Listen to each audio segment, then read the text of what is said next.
Mas assim, a gente pensou que depois dessa fala da apresentação do livro, tanto da Ivone quanto da Carla, a gente ia abrir para que as pessoas também possam interagir, perguntar questões, levantar outras questões. Eu acho que o momento também é esse. Então, a gente pensava que era um livro, Ivone Gebara já veio, trouxe mais 13. Eu acho que também é outra oportunidade da gente conhecer o conteúdo dessas outras publicações e seguir nessa interlocução. Então está aberto, está livre. Quem desejar começar, fiquem à vontade. A palavra está na roda. Eu vou perguntar. Eu fiquei muito feliz da gente ter essa oportunidade em Recife, de conhecer os 2 livros, de saber que tem um processo de sistematização de uma luta, né, que é uma luta histórica do movimento feminista. E quando eu queria ter tido a oportunidade de ter lido, porque eu acho que ele tem tudo a ver com as questões que a gente está dialogando, mas o tempo é o limite nesse momento, quando a gente está em preparação do curso. Quando você falou, sobretudo agora, que o setor conservador já estava se organizando contra a luta dessa agenda feminista, que é uma luta histórica, qual era a grande batalha naquele momento, né? Então, a configuração dessa organização, dessa força conservadora naquele momento é a mesma pós 2016, por exemplo? Que novos elementos a gente tem nessa conjuntura que nos aponte como elemento para a gente pensar ação de resistência, sobretudo, né? E para a Ivone, eu fiquei muito instigada para pensar como é escrever um livro para que outras pessoas se sensibilizem com a causa e numa outra perspectiva religiosa, que é uma igreja metodista, né? Então, como foi escrever? Como é esse processo de elaboração? Porque a gente sabe também que o processo de escrita não é um processo fácil, e a gente pensar no público que é dirigido para essa leitura, né? São coisas para mim que é bem instigante para pensar. Betânia. Tá aberto, se você quiser. A gente tá gravando? Tá gravando.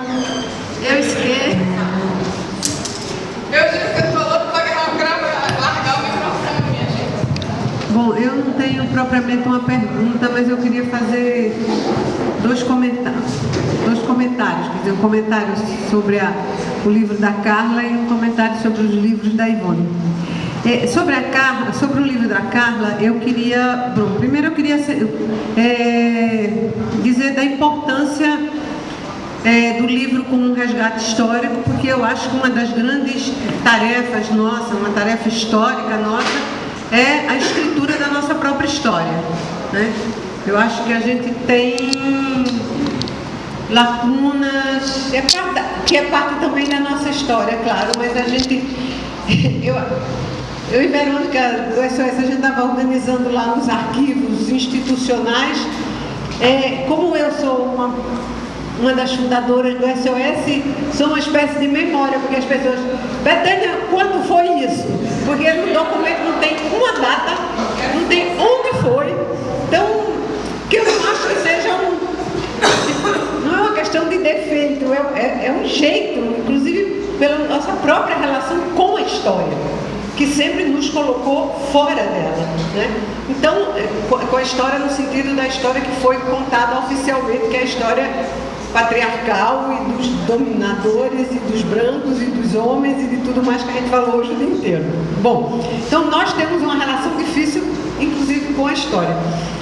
Então, eu acho que o resgate histórico é uma questão absolutamente estratégica para nós do ponto de vista político e da permanência desse movimento, né? Como todo movimento, com seus fluxos e com seus refluxos.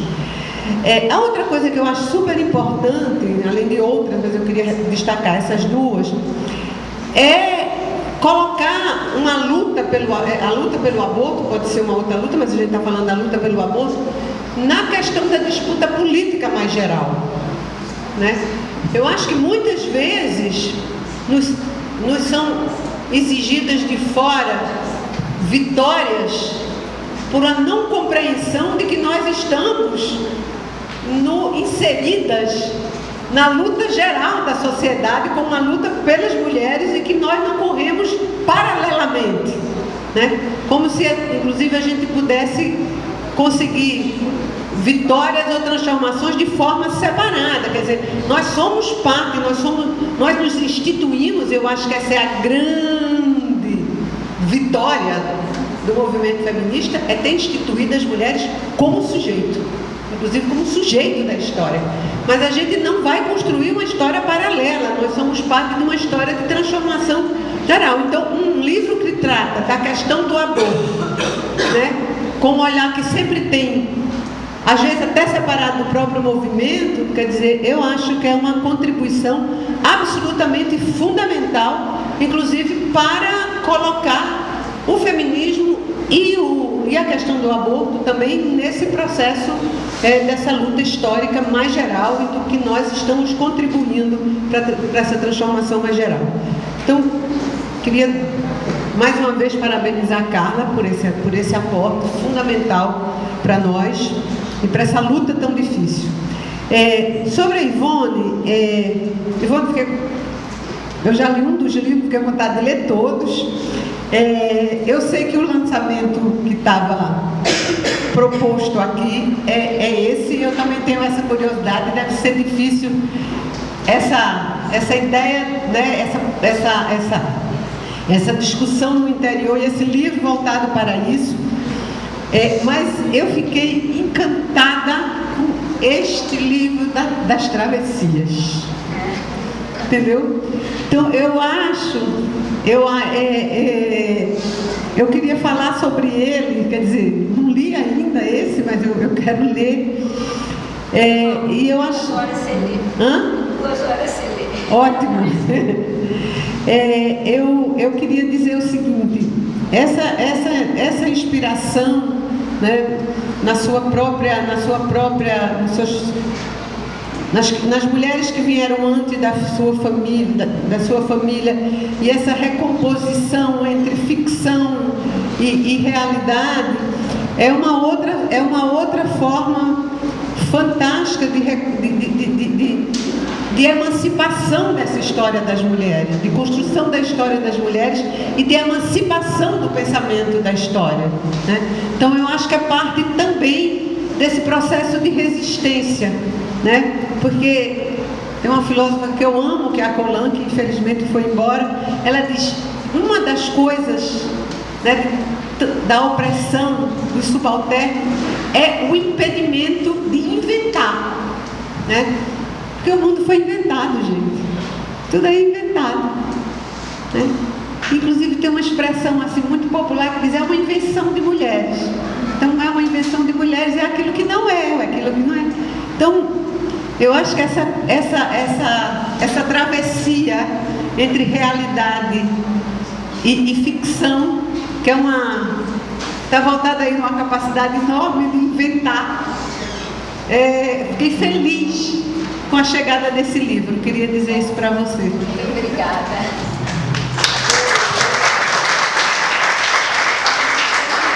Duas pessoas, aí a gente pode voltar para cá. Tereza e depois Tairine. Estou meio desanimada, como eu já falei para vocês, com tudo que está acontecendo. E eu tirei assim, tudo que eu puder, todos os momentos que eu estou passando, eu vou guardar esses momentos. Porque eu tenho um neto de 4 anos e uma neta com 2 meses, vai fazer. Eu quero guardar isso para eles. Tanto é o último livro da Ivone, eu pedi para ela colocar para João. Na época só tinha ele. Hoje eu vou pedir João e Eduarda.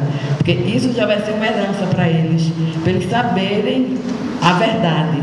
Porque são pessoas que eu confio, que eu convivi e que eu sei que eles vão saber da história real daqui a 20, 30 anos. E não aquela história que a gente aprendeu errado da parte dos vitoriosos, dos opressores. E Paula, assim, eu estava lendo, disse, deixa eu ver ela falar do livro. Não tinha comprado ainda não. Aí quando começou, eu digo, gente, eu não vou perder esse resgate, jamais. Principalmente no governo que eu acreditei, que eu acreditava. Mas mesmo nesse governo tivemos dificuldade. Não foi prioridade a nossa luta, mesmo nesse governo. Primeira coisa, apertou, tira a pauta das mulheres. Não li, vou ler. E assim, eu quero guardar tudo isso, porque eu não sei quanto tempo a gente vai passar.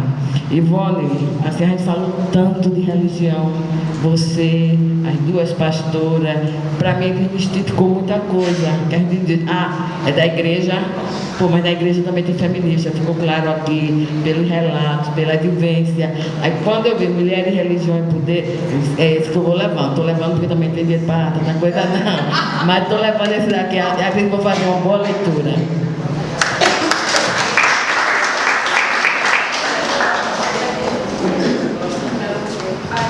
Boa noite.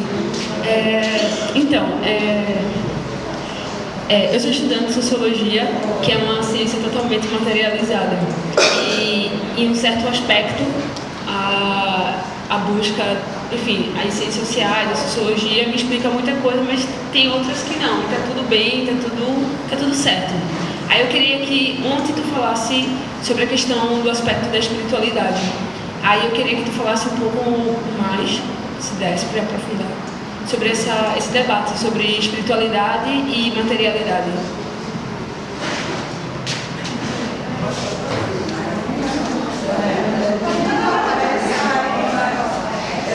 O que eu faço?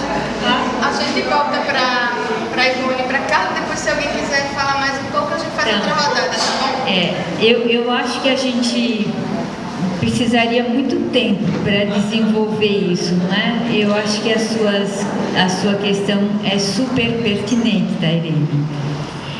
Mas assim, eu parto do princípio que o sagrado é alguma coisa que é afirmado pelo ser humano, né? Quer dizer, não é uma pedra que diz para você, olhe, eu sou sagrada, mas a gente é capaz de tornar uma pedra sagrada. E a gente é capaz de experimentar, por exemplo, sei lá, o limite dos ventos, o medo que o vento tem, a gente inventa uma divindade, deve ser alguém super poderoso, e é isso que os gregos fizeram, né? Inventaram o deus Eolos, né? A energia eólica vem dessa divindade. Então, mas isso não é diminuir o sagrado, ao contrário, isso é entregar para o sagrado uma dimensão humana. E uma dimensão humana significa que é uma dimensão mutável. Quer dizer, será que os nossos deuses podem mudar? Podem mudar.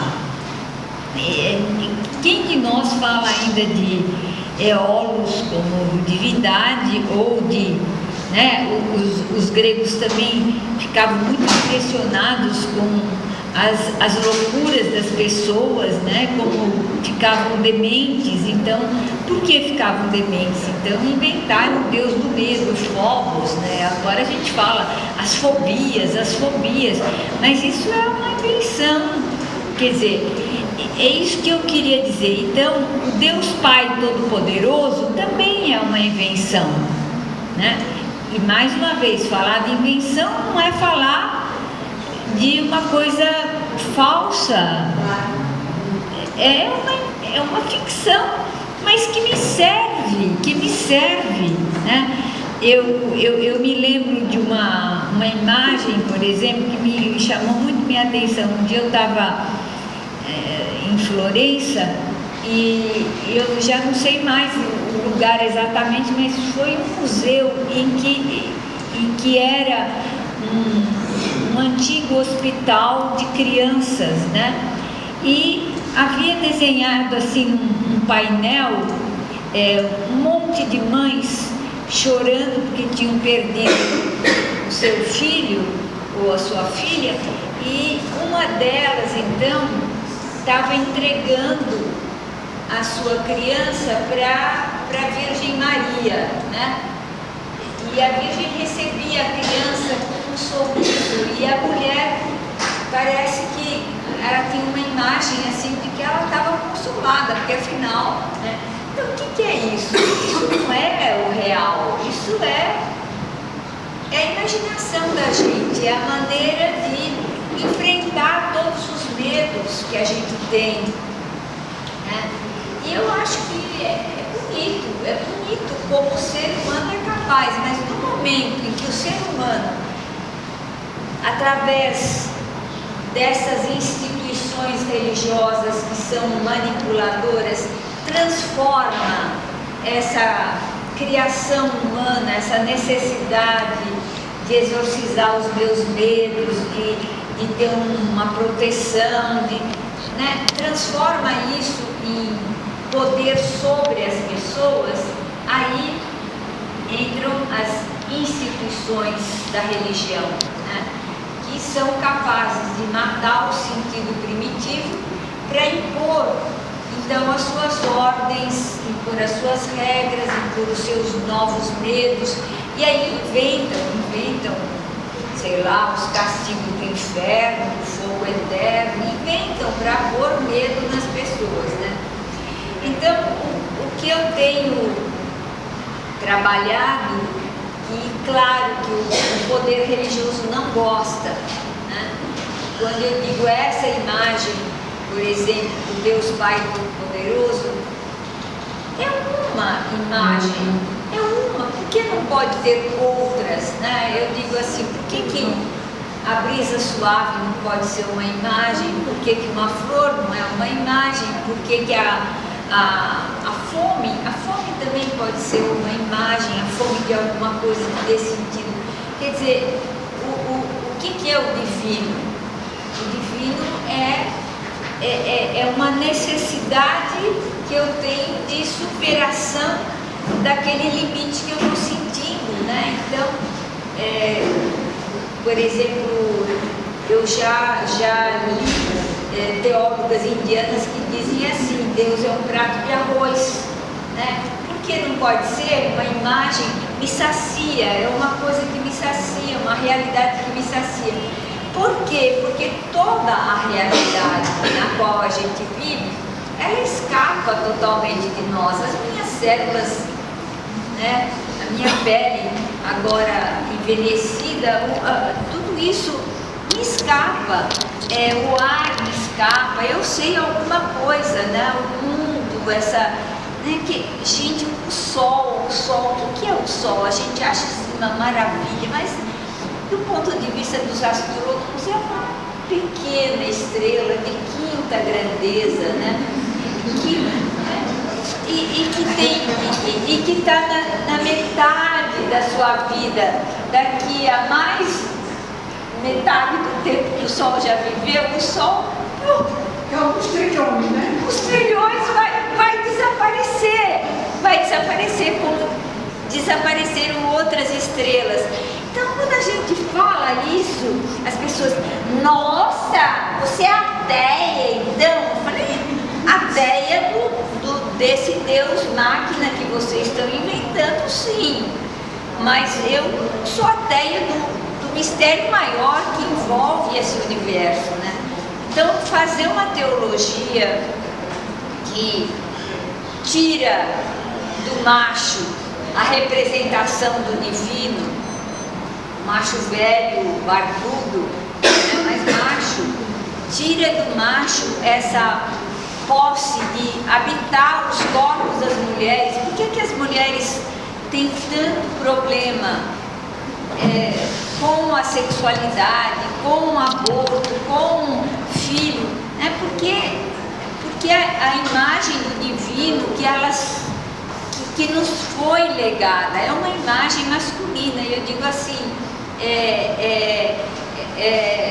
os corpos femininos são habitados por um poder masculino que castiga, que exige, que... E se fosse diferente? Eu não estou falando para ser deusa, mas pode ser diferente, pode ser diferente. Eu também não quero ser habitada por uma divindade feminina extraterrestre, mas por múltiplas imagens.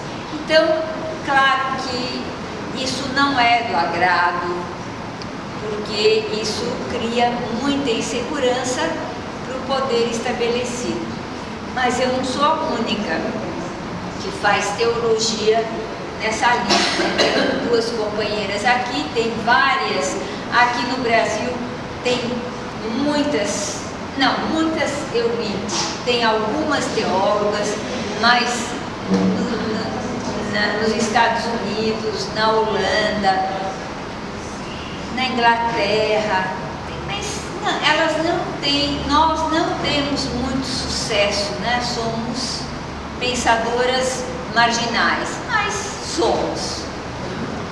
Então, eu não vou poder te explicar tudo, mas a pista é um pouco por aí. E aí, quando a gente pega a Bíblia, aí a Roma é mais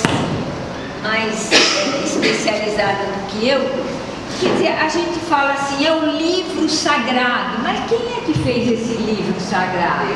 Nós, quer dizer, os seres humanos, não foi Deus, não é Deus que falou.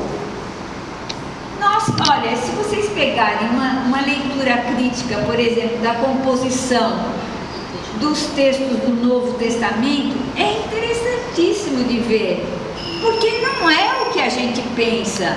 A gente pensa assim, não, Jesus realmente fez isso, mas aquilo outro. Provavelmente alguma coisa ele fez, mas a composição, essa composição, né, do jeito que está, isso foi assim, um quarto aqui, outro lá. Muita coisa foi o Paulo que escreveu aí, depois o Lucas, que era assim, muito amigo de Paulo, ele pega e ele conta umas histórias e atribui essas histórias a Jesus para dar autoridade a Paulo, e assim vai. Então, por que a gente faz livro sagrado? Porque somos todos inseguros, sobretudo os poderosos. Os mais poderosos são inseguros. Eu, na minha infância, eu nunca li Bíblia, viu? Não se lia Bíblia no meu tempo. Se lia catecismo, eu sabia o catecismo de cor, mas Bíblia não. Isso foi quando eu estava nos meus 20 anos que eu comecei a ler e ter acesso à Bíblia. Mas então, por que se inventa livro sagrado? Porque a gente precisa de um teto, né? Por que a gente faz uma Constituição? Porque a gente precisa de um teto. Então, se faz um livro sagrado como se fosse um teto de referência. Mas, como outras biblistas já falaram, será que essa Bíblia é só sagrada, só tem coisa boa? Não! A Phyllis Tribe, por exemplo, que é uma professora de literatura religiosa, ela tira da Bíblia um monte de textos e ela tem um livro que se chama Textos de Terror, e ela resgata textos de violência contra as mulheres absolutamente incríveis. Então, textos de terror. Aí o cara manda matar, ou ele mesmo mata a mulher dele, pica a mulher dele, e aí você lê, e depois que você lê o livro da Bíblia, aí você diz, Palavra de Deus. O que é isso? O que é isso? Tá mais. Então, quando a gente... Não, aí depois a gente diz assim, lê um salmo, né? Eu queria que os teus filhos fossem atirados contra a parede, que uma pedra esmagasse a cabeça deles, etc e tal. Palavra de Deus. Dá mais, né? Então ela diz, olha, são textos de terror. Agora, vocês acham que isso é do agrado? Você já imaginou o dono da televisão Record, o nome dele, o Edir Macedo, aceitar uma leitura feminista da Bíblia? Nunca, nunca. E vocês acham que o bispo aqui de Recife também aceita? Nunca. Então, a gente é marginal, mas com marginal a gente tenta fazer alguma coisa.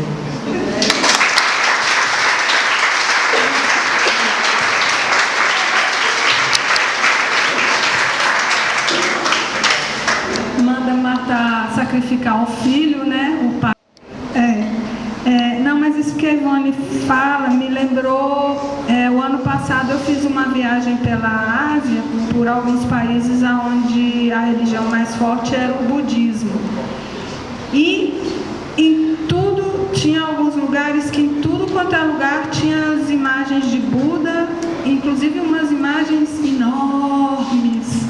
E muitas imagens, assim, na casa das pessoas, em frente da casa. E teve uma coisa que eu acho interessante é que é uma divindade que ela sorri, né? As imagens dela, ele está dando um sorriso, isso era muito bonito. E tem o Buda que é barrigudo e o Buda que fica deitado. Você entra no templo e tem o Buda deitado, né? Em vários lugares é o Buda deitado, é maravilhoso aquilo, né? Descansando. Mas teve alguns templos que eu entrei e não tinha nenhuma imagem, nenhuma. E aí eu perguntei, não, eram templos budistas também, mas era uma outra linha que não admitia o uso das imagens, porque eles diziam que a divindade ela estava em todos os lugares. Então não tinha por que você usar aquela imagem, assim, que acho que tem a ver com isso que você falou. Em relação à pesquisa da Mércia, a pergunta da Mércia, naquele momento o presidente da Câmara Federal era o Severino Cavalcante. E era quando esse que eles chamavam de baixo clero, já estava começando a aparecer assim com mais força. A diferença daquele momento para hoje, de forma bem resumida, é que naquele momento a gente pensava que ia demorar uns 50 anos pelo menos para acontecer o que aconteceu em menos de 10 anos, né? Que aconteceu agora. Acho que bem objetivamente é isso.